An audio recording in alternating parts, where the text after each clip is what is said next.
Olá pessoal, nossa aula vai ser sobre as medidas assecuratórias, tendo como foco o enfrentamento à criminalidade organizada, em especial com a preocupação com o fenômeno da lavagem de dinheiro.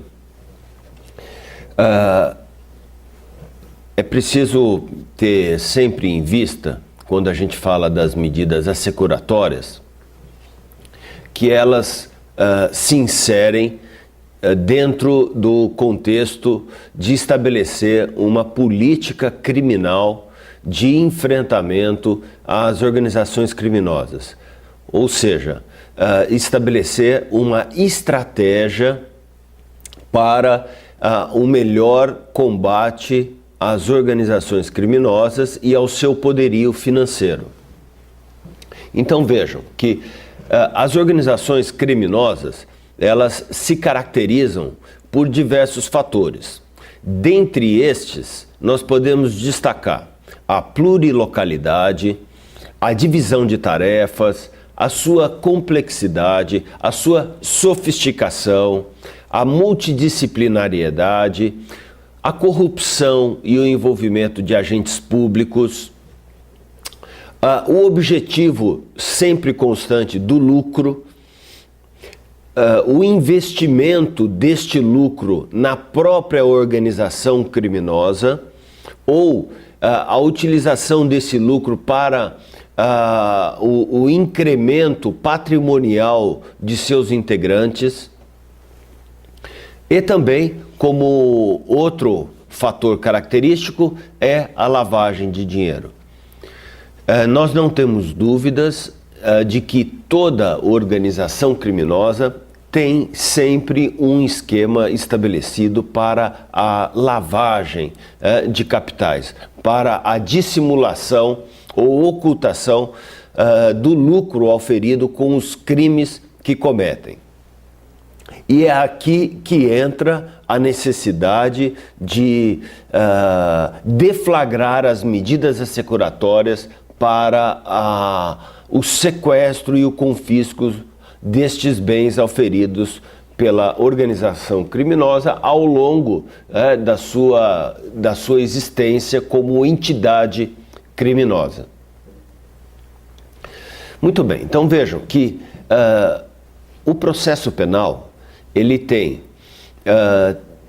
como característica e como finalidade, como objetivo, restabelecer a ordem jurídica, a punição do agente criminoso, a recuperação do produto e do proveito do crime e a indenização à vítima quando a vítima for pontual, quando a vítima for precisa, conhecida.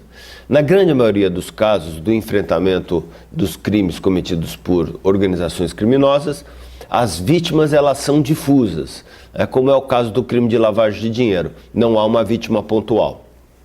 Mas de qualquer forma, então nós temos como finalidade do processo penal, então, essas três finalidades, esses três objetivos, restabelecer a ordem jurídica, a punição do agente criminoso e a recuperação do produto ou do proveito do crime.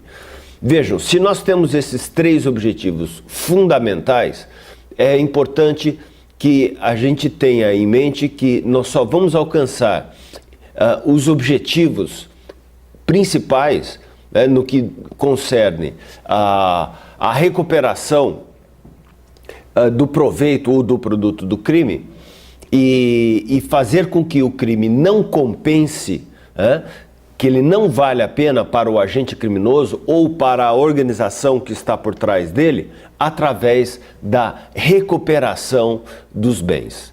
E é aqui que salta à vista a importância das medidas assecuratórias.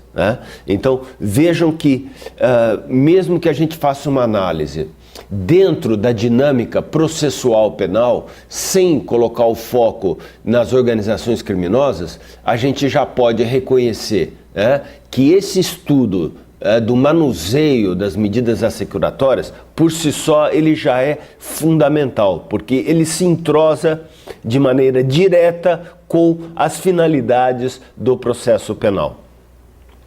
Mas o nosso foco, como eu já disse no início, é o enfrentamento das organizações criminosas e, em especial, ao combate à corrupção dentro do fenômeno das organizações criminosas e aqui sempre colocando como política e estratégia de atuação o enfrentamento da lavagem de dinheiro. Muito bem, então nós temos as medidas assecuratórias previstas no corpo do Código de Processo Penal e em leis esparsas, como é o caso da Lei de Drogas e como é o caso da Lei de Lavagem de Dinheiro. O Código de Processo Penal, ele prevê as medidas assecuratórias como forma de evitar o desaparecimento do proveito do crime. Assegurar o posterior confisco dos bens, dos valores ou dos direitos, uma vez proferida a sentença condenatória, ou a indenização à vítima. Então, esta é a dinâmica do Código de Processo Penal no que diz respeito às medidas assecuratórias.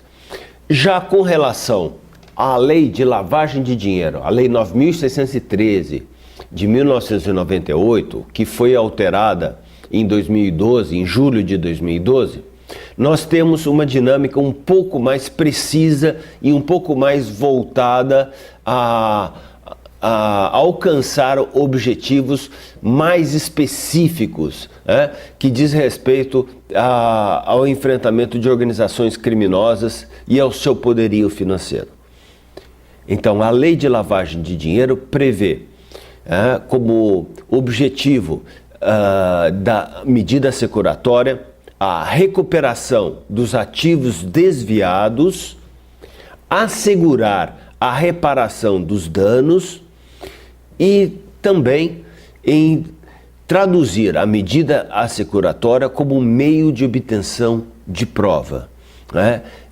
Ela não deixa de ser um meio de obtenção de prova, conforme nós vamos verificar ao longo desta exposição.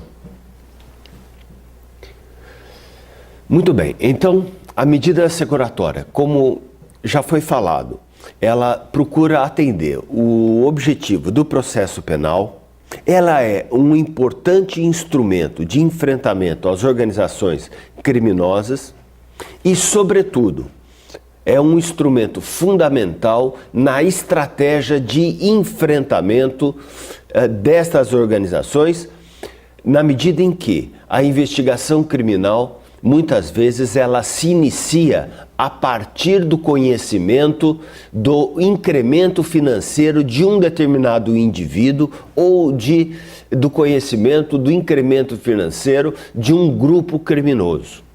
Então, vejam.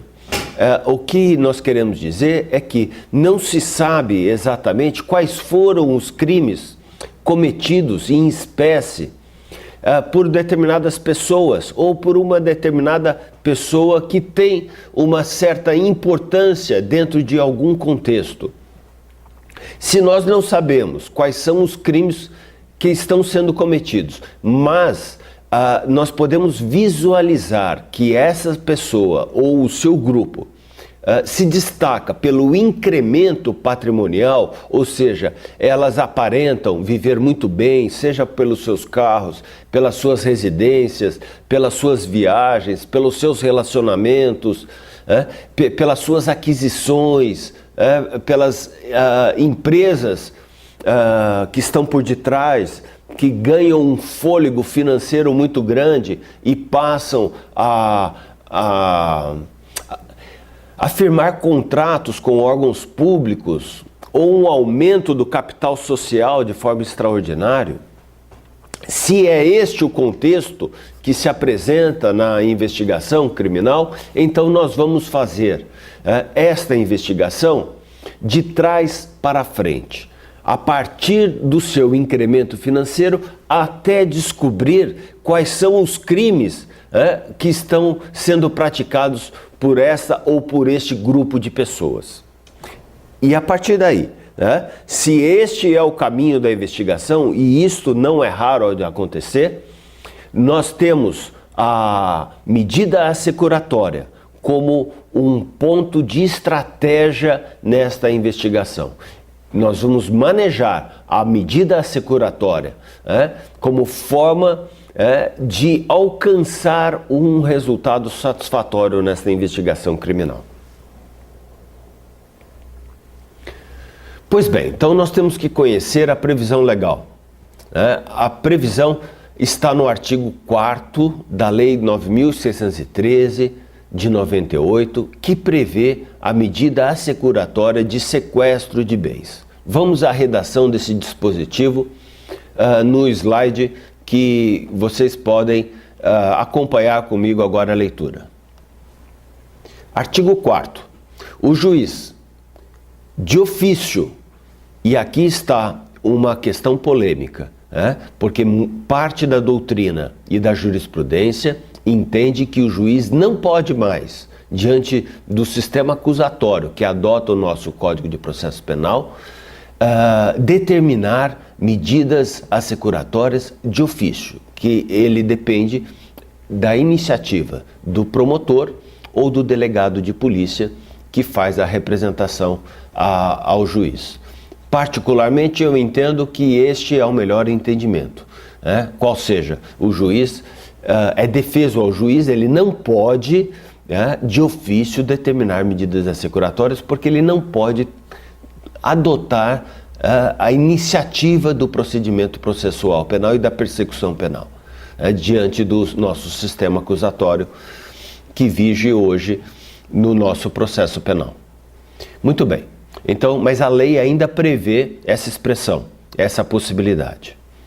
O juiz, de ofício, a requerimento do Ministério Público, ou mediante representação do delegado de polícia, ouvido o Ministério Público em 24 horas, havendo indícios suficientes de infração penal, poderá decretar medidas assecuratórias de bens, direitos ou valores do investigado ou acusado, ou existentes em nome de interpostas pessoas, que sejam instrumento, produto ou proveito dos crimes previstos nesta lei ou das infrações penais antecedentes.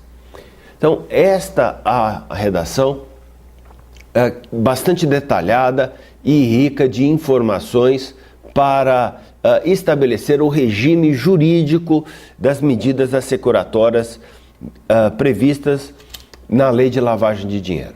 Poderão ser decretadas medidas assecuratórias dos bens, dos direitos ou valores. Portanto, o legislador ampliou aqui, de forma bastante abrangente, quais são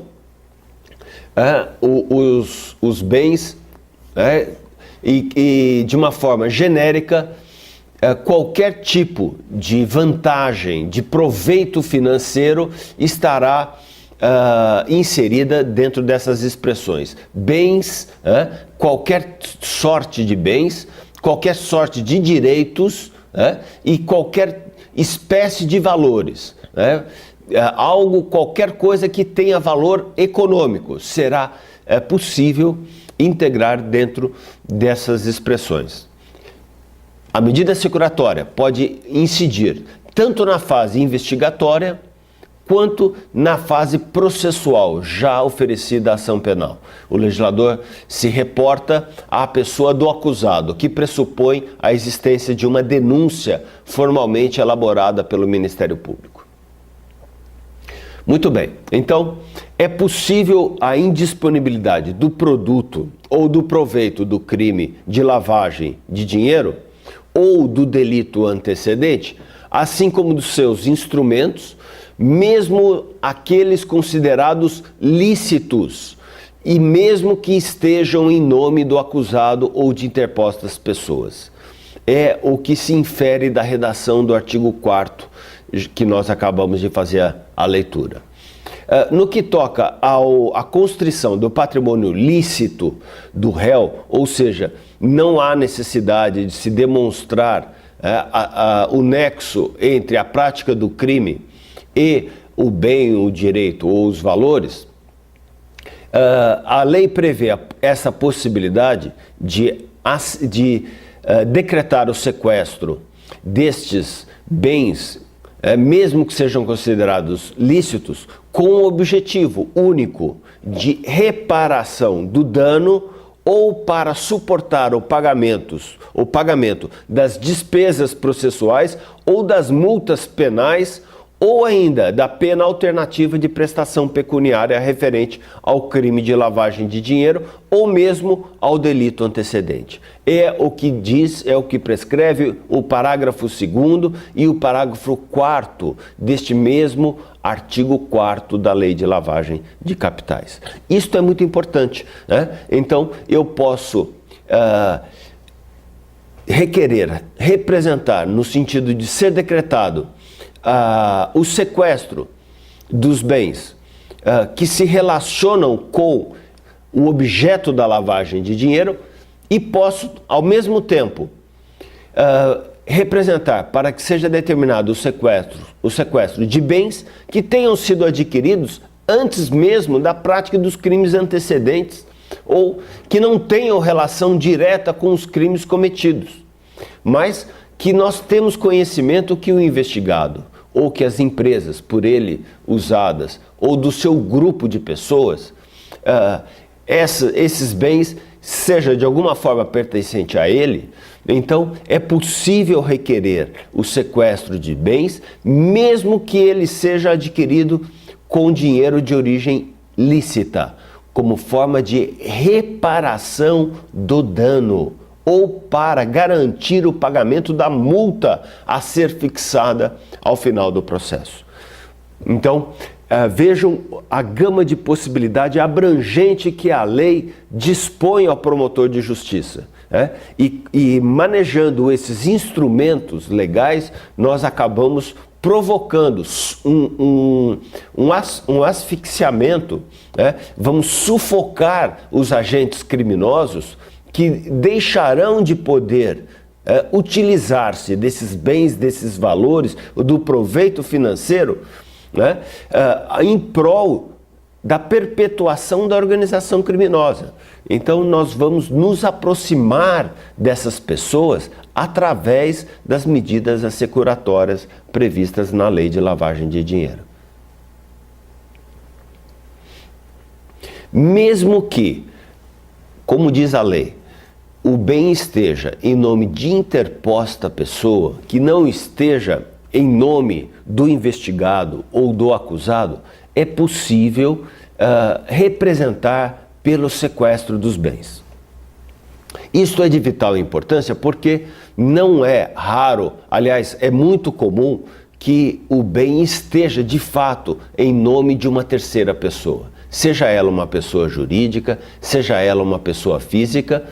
E é possível, então, decretar essa medida de sequestro dos bens, sendo importante que a prova produzida dentro de uma investigação criminal possa estabelecer o nexo entre o investigado propriamente dito e essa terceira pessoa, que constitui um testa de ferro ou um laranja que está cobertando o nome do verdadeiro criminoso. É preciso que essa prova seja construída de uma forma ou de outra.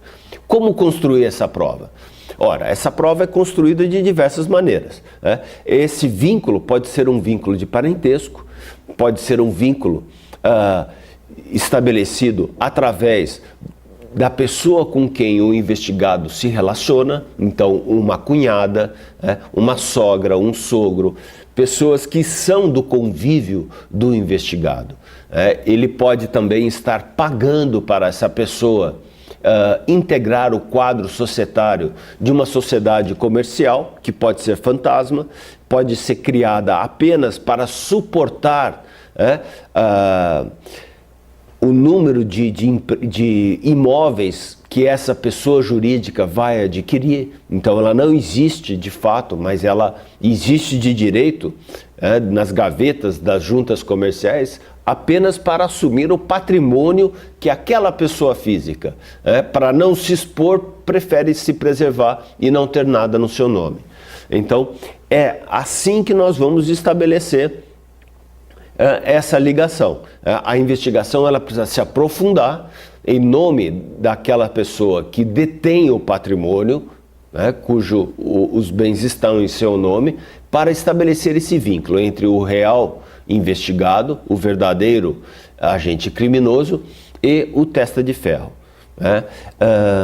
Essa investigação muitas vezes ela é feita com facilidade, às vezes é feita com algum tempo, depois de algum tempo de investigação, e às vezes ela nunca é feita. Às vezes nós não conseguimos fazer essa prova, porque o agente criminoso, não raro também, ele consegue se distanciar de certa forma daquele patrimônio e nunca se vincular a ele.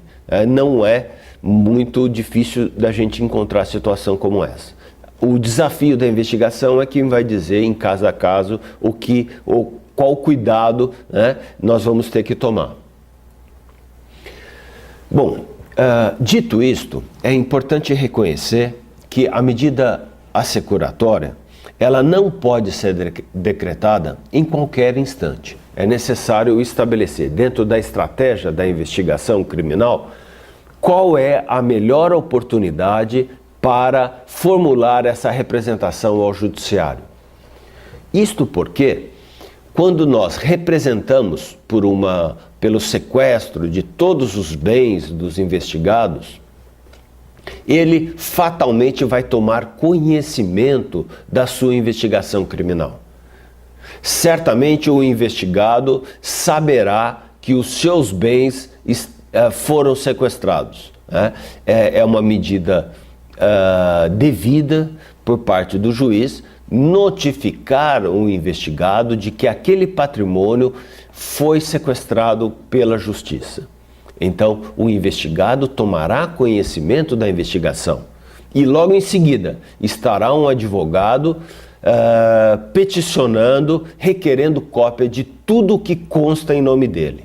Então, se é assim, nós só podemos partir para o sequestro dos bens se a investigação está no ponto de ser revelada ao investigado. E às vezes isso é muito bom, às vezes isso é o que desejamos. Então, quando nós vamos representar pelo sequestro dos bens? Nós vamos tomar essa medida quando nós esgotarmos todos os outros meios investigatórios disponíveis. Então, quando eu já tiver feito a interceptação telefônica, a interceptação de e-mails, quando nós já adotarmos as inquirições das pessoas que não se relacionam com o investigado propriamente dito, que não poderão ser influenciadas por ele, todos os meios investigatórios disponíveis nas leis que nós costumamos usar para a investigação, já foram esgotados, e não serão, portanto, objeto de influência por parte do acusado, do investigado e das pessoas que compõem o seu grupo criminoso.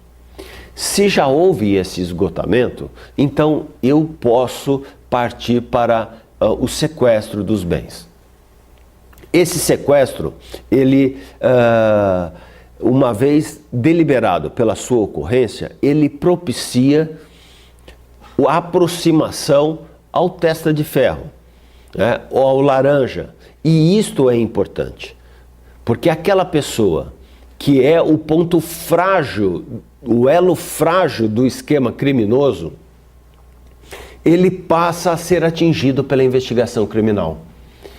Se for possível atingir ainda a restrição não só dos seus direitos, mas também da sua liberdade, melhor ainda, porque essa pessoa, o testa de ferro ou o laranja, O testa de ferro é aquele que tem conhecimento, né, de que o seu nome está sendo usado, seja porque está ganhando alguma vantagem financeira para ceder o seu nome, para ocupar aquele patrimônio do verdadeiro chefe da organização criminosa ou do próprio grupo criminoso.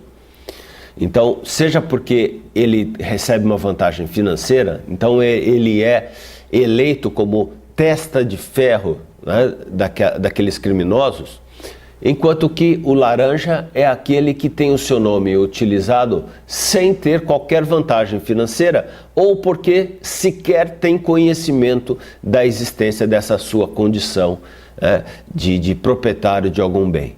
Bom, seja de uma forma ou de outra, e o mais comum é termos o testa de ferro, né, que é aquele que se dispõe de uma forma profissional, às vezes, né, que vive disso, que não faz outra coisa da vida. Quando nós atingimos o sequestro dos bens, aquela pessoa que se imaginava impune, aquela pessoa que achou que jamais iria ser alcançada pela justiça, se viu numa situação então inusitada para ele. Os seus bens foram sequestrados, então ele foi descoberto. Ele vai deixar de ter as vantagens financeiras que ele vinha tendo, vai ficar exposto o seu vínculo com o grupo criminoso. Então, essa pessoa que normalmente ocupa um elo mais frágil, da cadeia criminosa, ele passa a se preocupar. E é o momento de trazê-lo para próximo da investigação. Por isso que a gente só pode representar pelo sequestro dos bens quando a investigação ela já está consistente, ela já está forte.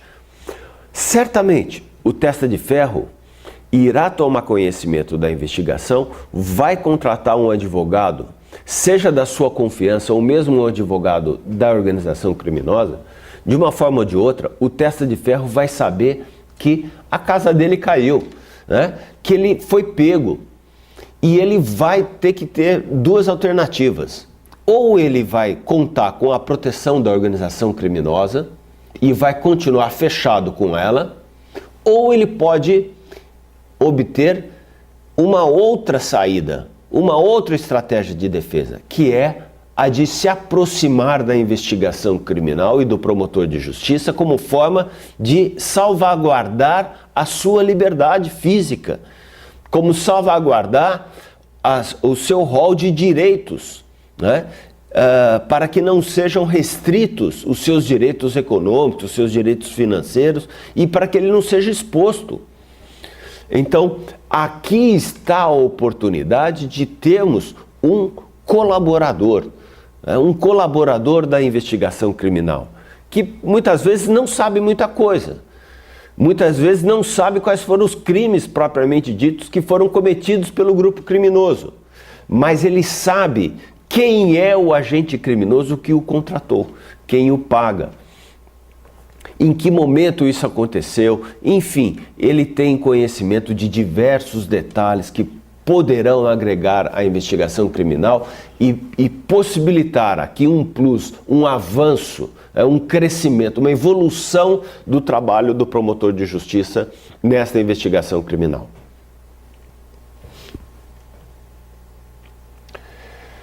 Muito bem. Então vejam que a estratégia da investigação, que tem como pauta o sequestro dos bens, pode surgir efeito. Mas não é só isso. Vejam que a lei de lavagem de dinheiro prevê hipóteses bem determinadas para se levantar este sequestro dos bens. Vamos estudar um pouco esta regra fazendo a leitura do parágrafo 2º do artigo 4º da lei de lavagem de dinheiro. Vamos fazer a leitura desse dispositivo. Parágrafo 2º. O juiz determinará a liberação total ou parcial dos bens, direitos e valores, quando comprovada a licitude de sua origem, mantendo-se a constrição dos bens, direitos e valores necessários e suficientes à reparação dos danos e ao pagamento de prestações pecuniárias, multas e custas decorrentes da infração penal. Pois bem, então, o parágrafo 2º é categórico em exigir por parte do investigado ou do detentor dos bens, dos direitos e dos valores, cujo sequestro incidiu, a demonstração da licitude, da origem do capital utilizado para a aquisição desses bens. Então, este é o requisito fundamental para o levantamento do sequestro. Se feita essa demonstração, então o promotor de justiça certamente irá concordar e o juiz irá levantar o sequestro dos bens. Ocorre que, como nós já falamos, quando nós representamos pelo sequestro dos bens, nós já fizemos essa verificação e já nos deparamos com a situação dos bens estarem entrosados com os crimes cometidos pela organização criminosa. De sorte que dificilmente o investigado conseguirá fazer esta prova. Muito bem, então existem 3 fatores que poderão determinar o levantamento do sequestro. Primeiro, a comprovação da licitude da origem dos bens. Segundo, é aquele previsto no parágrafo 3º do artigo 4º, que é o comparecimento pessoal do acusado ou da interposta pessoa, do testa de ferro ou do laranja, que deve comparecer em juízo pessoalmente, constituindo o seu advogado para representar em sede de embargos do acusado ou embargos de terceiro, para representar pelo levantamento do sequestro. Então, é necessário o comparecimento. Não é possível a revelia e o levantamento do sequestro. São figuras incompatíveis. Em terceiro lugar, a terceira possibilidade de levantamento do sequestro é a própria absolvição do acusado. Se ele for absolvido, evidentemente, o sequestro será levantado e o bem lhe será restituído. Muito bem, muito se discute, ou já se discutiu, sobre a inversão do ônus da prova no que diz respeito ao decreto do sequestro dos bens. Essa discussão, ela acontece exatamente porque o parágrafo 2º exige que o investigado comprove a origem lícita do seu patrimônio. Numa suposta inversão do ônus da prova, que, na minha opinião, não existe.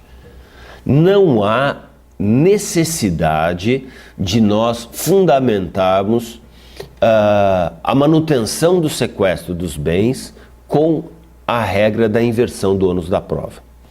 Embora, no ensejo da Convenção de Viena, em 1988, e em diversos países, essa regra tenha sido defendido, que a Convenção de Viena consagrou a inversão do ônus da prova, e mesmo parte da nossa doutrina também defenda esse ponto de vista. Na verdade, nós entendemos que não há nenhuma necessidade de se fundamentar com esse tipo de entendimento. Não há inversão do ônus da prova. Nós estamos, em primeiro lugar, nós não estamos tratando do mérito da acusação. Nós estamos apenas discutindo a medida assecuratória decretada pelo juízo e a possibilidade de haver o levantamento dessa mesma medida.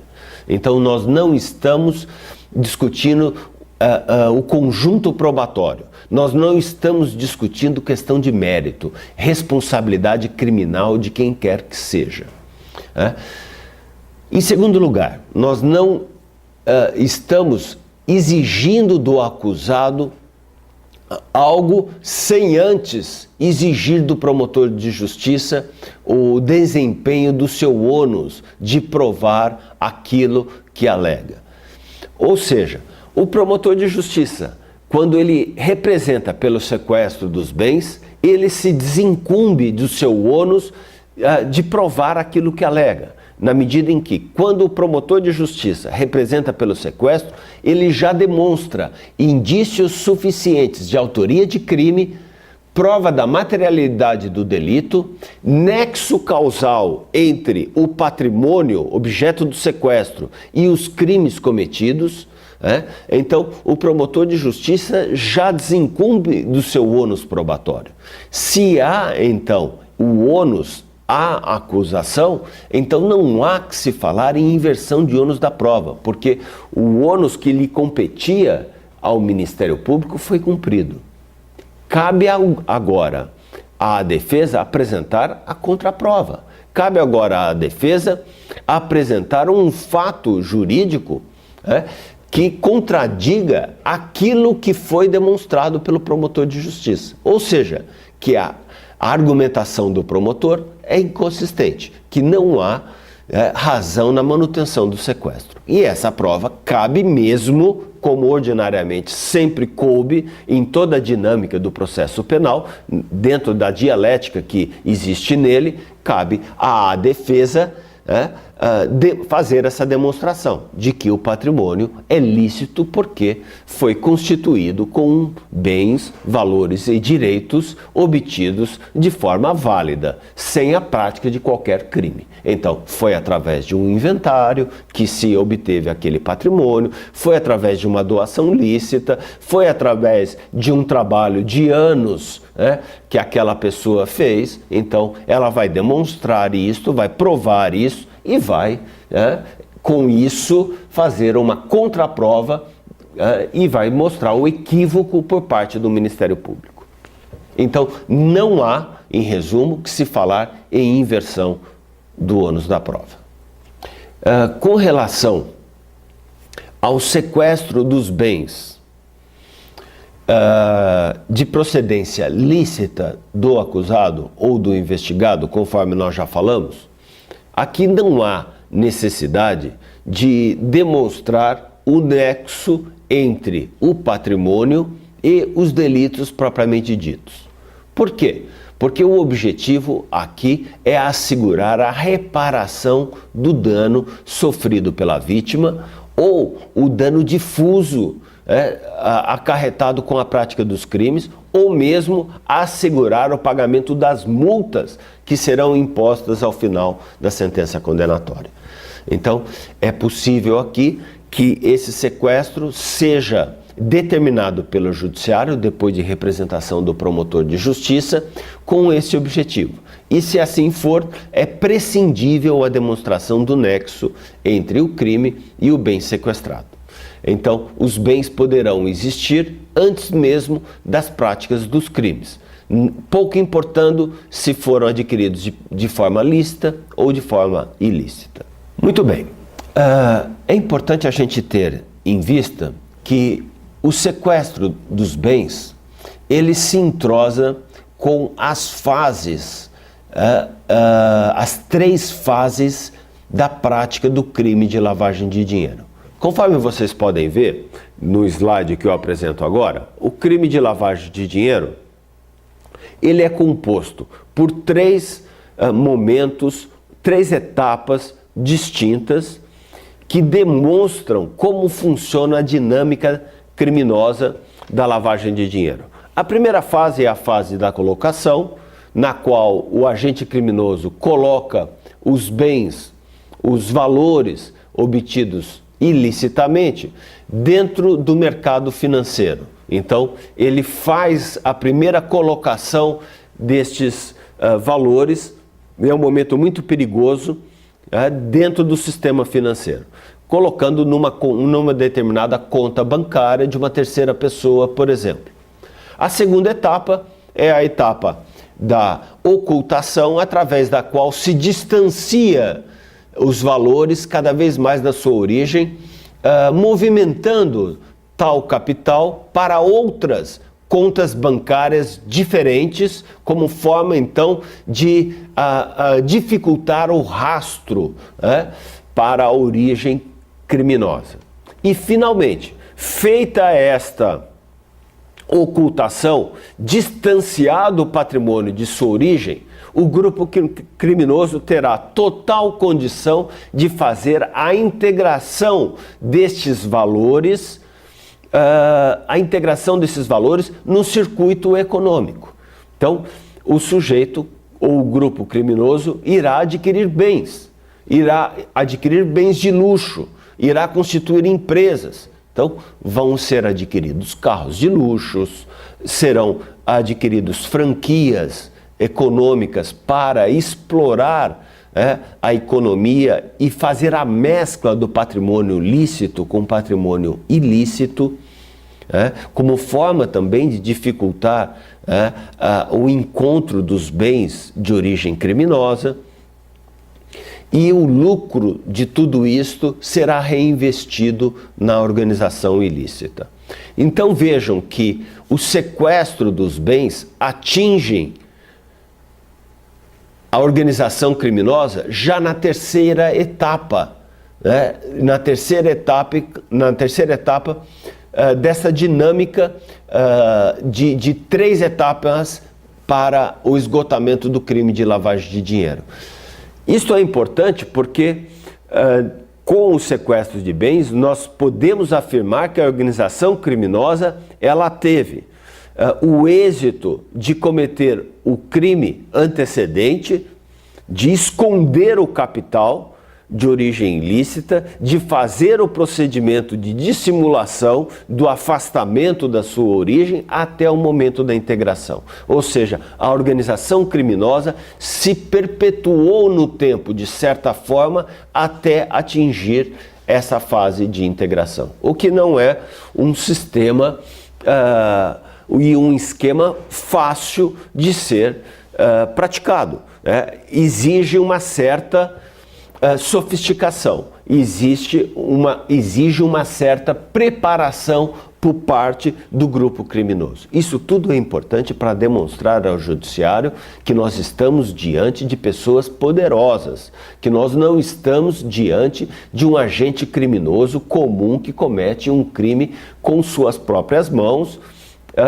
Isso tudo é fundamental porque, geralmente, os sujeitos passivos aqui da relação processual são pessoas que têm uma envergadura social muito maior, uma posição econômica diferenciada, que muitas vezes estão muito próximos das pessoas que o julgam. Então é importante demonstrar que essas pessoas estão muito além da posição social que ocupam. Há algo por detrás dessa posição, que é a entidade criminosa que eles comandam. Então, quando nós vamos representar pelo sequestro desses bens, é importante haver essa demonstração de que há muitos crimes sendo cometidos que possibilitaram haver aquele poderio financeiro, todo aquele patrimônio que se pretende obter o sequestro dos bens. Pois bem, eu quero ilustrar aqui nesses slides que eu peço que vocês acompanhem alguns bens que foram sequestrados por nós no Ministério Público de São Paulo através de diferentes investigações criminais. Então, são casos concretos, então bens em casos reais que foram sequestrados por nós em investigações do próprio Ministério Público.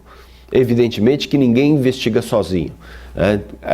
Todas essas investigações foram feitas com o apoio de outras entidades e de outros órgãos públicos. Então nós podemos conhecer embarcações de luxo que foram sequestradas, carros de luxo, conforme esses que estão sendo exibidos agora, uma pousada no Rio de Janeiro, de fiscal da Prefeitura de São Paulo, posto de gasolina de pessoas que se dedicam a furto de caixa eletrônico e o lucro desses furtos de dinheiro de caixas eletrônicos acabaram sendo utilizados para a constituição ou aquisição de postos de gasolinas, conforme esse que está no slide. De novo, outro carro de luxo, uma Ferrari, adquirida por um traficante. Academia de ginástica na cidade de Atibaia, no interior de São Paulo, que foi adquirida e constituída por grupo criminoso que se dedica ao tráfico de drogas. Um hotel na Grande São Paulo, um hotel resort, constituído também por um grupo criminoso que se dedica ao tráfico de drogas. Então, são inúmeros exemplos concretos nos quais o sequestro dos bens foi fundamental para o êxito da investigação criminal. Muito bem. Quando nós fazemos o sequestro dos bens, a Lei de Lavagem de Dinheiro prevê, no seu artigo 5º, a possibilidade de ser nomeado um administrador judicial para esses bens. Por que isto é importante? Bom, o administrador judicial, ele vem ocupar uma função que o magistrado não sabe fazê-lo. O juiz não sabe cuidar de problemas administrativos e não pode fazê-lo. O juiz não pode assumir a administração de um bem sequestrado porque o juiz não tem dom para isso, não sabe fazer isso, não tem tempo de administrar um bem. Portanto, é muito melhor, né, que assim que decretado o sequestro dos bens, o magistrado nomeie um administrador para que passe a fazer a gestão do bem sequestrado. Quem vai ser esse administrador? Muitas vezes este é um grande problema que aflige o magistrado. Diferente do sistema e da lei italiana, nós não temos na nossa estrutura empresas públicas credenciadas, constituídas para assumir essa administração de bens sequestrados ou confiscados. Então, cada juiz em sua comarca tem nomeado administradores judiciais para ocupar essa função. Muito bem. Aqui em São Paulo nós costumamos indicar para o magistrado, muitas vezes sem que isto surja registrado nos autos do procedimento, empresas especializadas nesta função, no exercício desta missão de administração judicial. Na medida em que uma determinada empresa, um determinado advogado assuma a administração dos bens, e isto tem que ser feito com pessoas que nós temos alguma confiança, então essa administração vai passar a gerar informação tanto para o promotor de justiça quanto para o juiz de direito. Não raro, o administrador judicial informa ao magistrado que aquele bem que ele passou a administrar, ele não se sustenta mais. Ou seja, aquele bem, ele não pode mais existir economicamente. Por quê? Uma vez feita, estancada a sangria do dinheiro de origem ilícita que era injetado no patrimônio, na empresa, né, sequestrada, ou naquela atividade comercial ou econômica que foi sequestrada, que não conta mais com dinheiro de origem ilícita, aquela atividade econômica não se sustenta, ela não consegue mais existir no mercado, né? Porque ela dependia, e isto é o que geralmente acontece, do dinheiro de procedência ilícita. Esta informação do administrador judicial ao magistrado é preciso que ela venha para os autos, porque isso se transmuda em prova da ocorrência do crime de lavagem de dinheiro. A gente se depara com essa situação real nos casos em que nós tivemos a experiência de representar pelo sequestro dos bens. Então, o administrador judicial envia um ofício aos autos do processo, comunicando a necessidade da venda antecipada com urgência daquele patrimônio para que não venha a sofrer prejuízo. Vejam que uma atividade comercial, econômica, ela tem obrigações, ela tem funcionários registrados, ela tem fornecedores para pagar, ela tem, por vezes, animais vivendo ali dentro de um hotel, dentro de uma pousada, dentro de uma empresa, seja ela qual for a sua sorte de dedicação. Então, ela tem compromissos que ela precisa assumir. Se a empresa, a atividade comercial, não se sustenta, então ela vai causar prejuízo e vai causar problemas sociais, inclusive, porque algumas pessoas dependem da sua existência. Os seus empregados, as pessoas que trabalham nela, dependem da sua existência. Então, é preciso que o quanto antes, feita essa verificação de impossibilidade dela prosseguir na vida comercial, que seja determinada o quanto antes a sua venda, a venda antecipada dos seus bens pelo magistrado. E é o que prevê a Lei de Lavagem de Dinheiro no artigo 4º e no artigo 5º e seguintes da Lei 9.613 de 98. O artigo 4º, letra A, prevê expressamente o regime jurídico da venda antecipada de bens. Então, toda diretriz a ser seguida pelo magistrado para a venda do patrimônio sequestrado já está prescrito na Lei de Lavagem de Dinheiro. Muito bem. Muito se questiona se esta lei penal da Lei de Lavagem de Dinheiro, no que diz respeito ao sequestro dos bens, ela seria uma lei penal de emergência, se ela seria uma lei que viola direitos e princípios constitucionais processuais penais. E a nossa resposta, a toda evidência, é que não há violação de qualquer princípio de ordem constitucional ou de ordem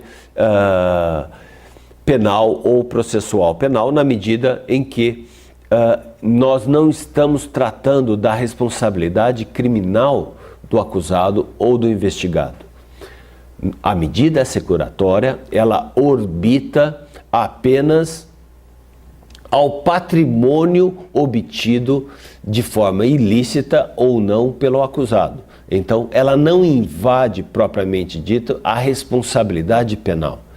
Ela antecipa um pouco essa ordem de valor. A discussão aqui apenas diz respeito ao patrimônio, ao acervo patrimonial de um grupo criminoso.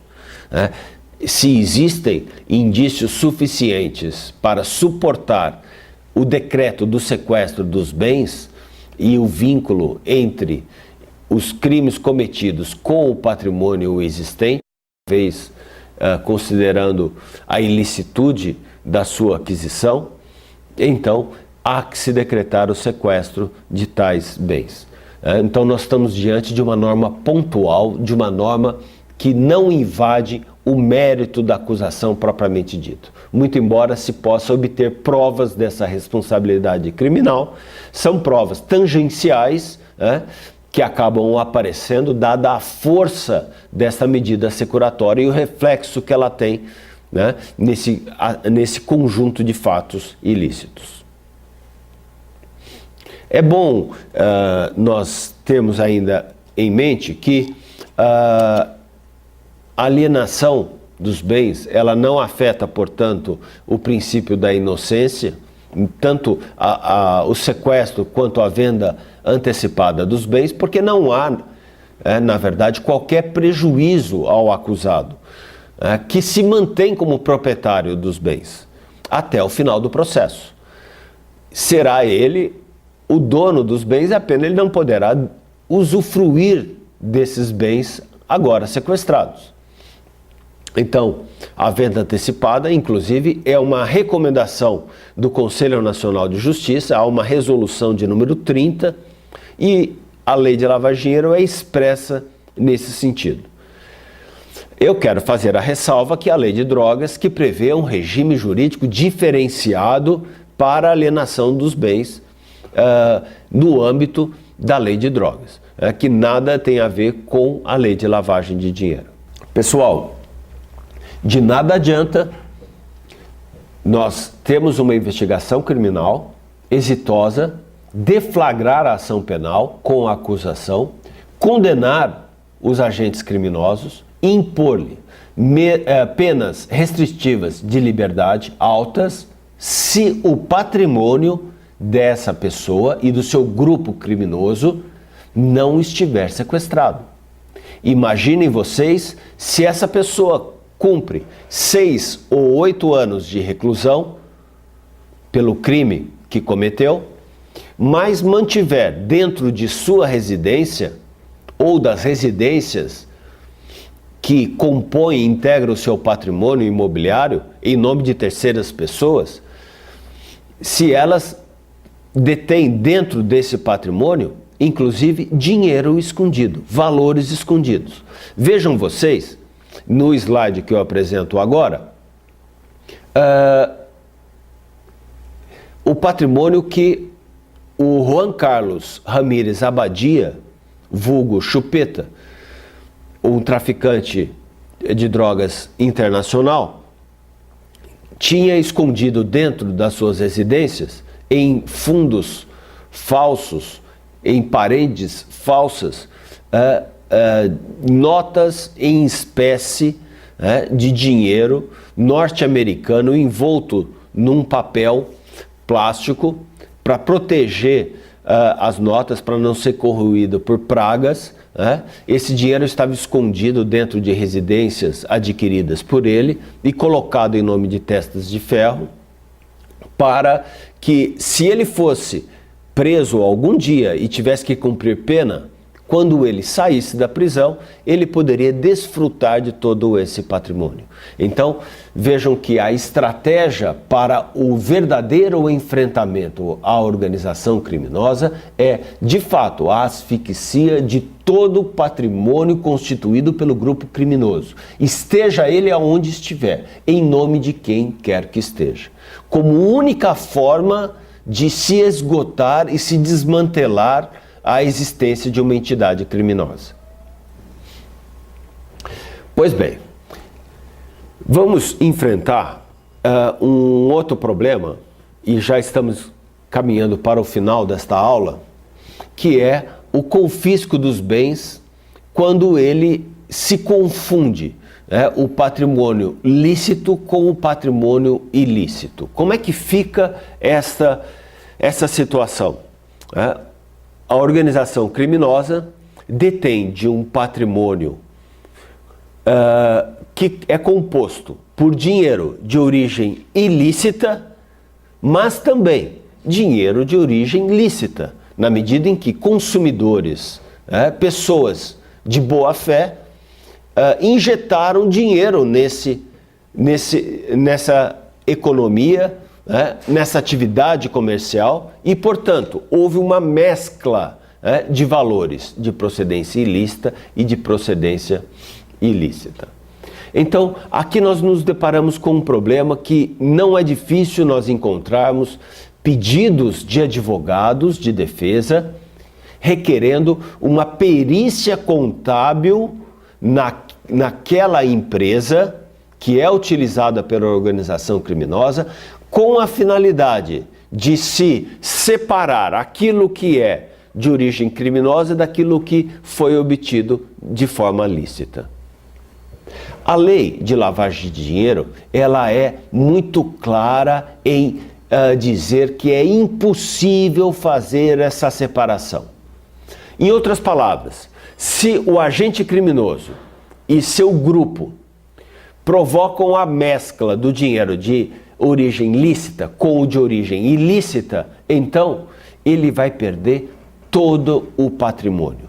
Seja ele de origem lícita, pouco importa. Se houve a mescla, então o sequestro de bens terá que ser feito porteira fechada, tudo que estiver em torno dele E mesmo que haja algum patrimônio ilícito que se possa encontrar nele, a lei considera ele contaminado por aquele de origem criminosa, que é o que vai prevalecer. Vamos ver o artigo 7º e o seu inciso 1º. São efeitos da condenação, além dos previstos no Código Penal, a perda em favor da União e dos Estados, no caso de competência da Justiça Estadual, de todos os bens, direitos e valores relacionados, direta ou indiretamente, à prática dos crimes previstos nesta lei, inclusive aqueles utilizados para prestar a fiança, ressalvado o direito do lesado ou de terceiro de boa-fé.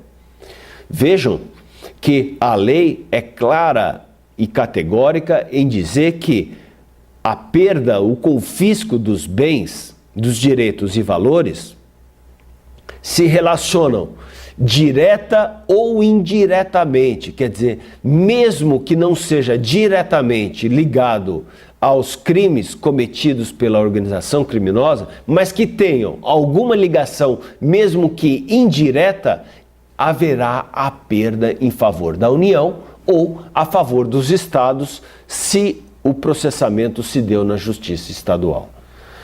Então, pouco importa, né? Feita a mescla, e mesmo que indiretamente tenha relação com os crimes cometidos pelo grupo criminoso, e seja objeto da lavagem de dinheiro, será objeto do confisco a ser determinado como efeito da condenação. Pois bem, nós não temos dúvidas, então, no final desta abordagem, desta rápida abordagem, concluir que o sequestro dos bens se constitui numa estratégia fundamental para a investigação criminal no que concerne aos crimes de lavagem de dinheiro. Notadamente, quando nós não conhecemos ainda os crimes antecedentes cometidos pelo grupo criminoso, mas temos conhecimento apenas do acervo patrimonial que cercam aquelas pessoas, né?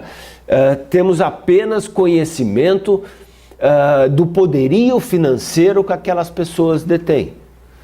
Então, numa investigação de trás para frente, nós vamos esgotando todos os meios investigatórios até termos uma certa consistência para que, num determinado momento, possamos deflagrar o sequestro dos bens, se possível, em conjunto com outras medidas investigatórias, como a interceptação ambiental, a interceptação telemática, a interceptação telefônica, para conseguirmos o sequestro dos bens. Essas pessoas detentoras do patrimônio, as pessoas consideradas testas de ferro, vão ter que se comunicar com o grupo criminoso, vão ter que se aproximar do grupo criminoso, vão ter que receber orientações, vão ter que optar por uma estratégia pessoal, para que façam a sua defesa.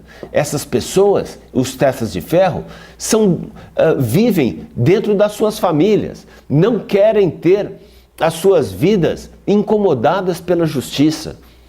Elas vão, de uma forma ou de outra, ter que decidir: vão virar colaboradores do Ministério Público ou vão se unir aos investigados e serem patrocinados em suas defesas por eles. Se a decisão for esta, então nós vamos continuar com a investigação sem uma colaboração. É verdade, mas nós vamos ter uma força maior para demonstrar que todo esse patrimônio compõe uma lavagem de dinheiro, e esta investigação ela só vai ter a crescer e será inevitável a descoberta, uma hora ou outra, dos crimes antecedentes cometidos por esse grupo criminoso. É questão de tempo, é questão de ir adaptando os meios investigatórios aos casos concretos, de acordo com suas circunstâncias. E aqui um ingrediente é muito importante: a paciência, a persistência, a perseverança do promotor na investigação criminal. Nós não temos dúvidas de que o sequestro dos bens, eles serão parte do êxito importante nesta investigação criminal. Eu agradeço a atenção de todos vocês, agradeço à Escola do Ministério Público de São Paulo pelo convite que me fez para estar aqui nessa oportunidade. Agradeço ao Conselho Nacional do Ministério Público e aos conselheiros e aos assessores envolvidos, em especial ao José Renato Oliva, que é o grande mentor desse projeto, e deixo aqui um abraço a todos os promotores de justiça deste Ministério Público brasileiro.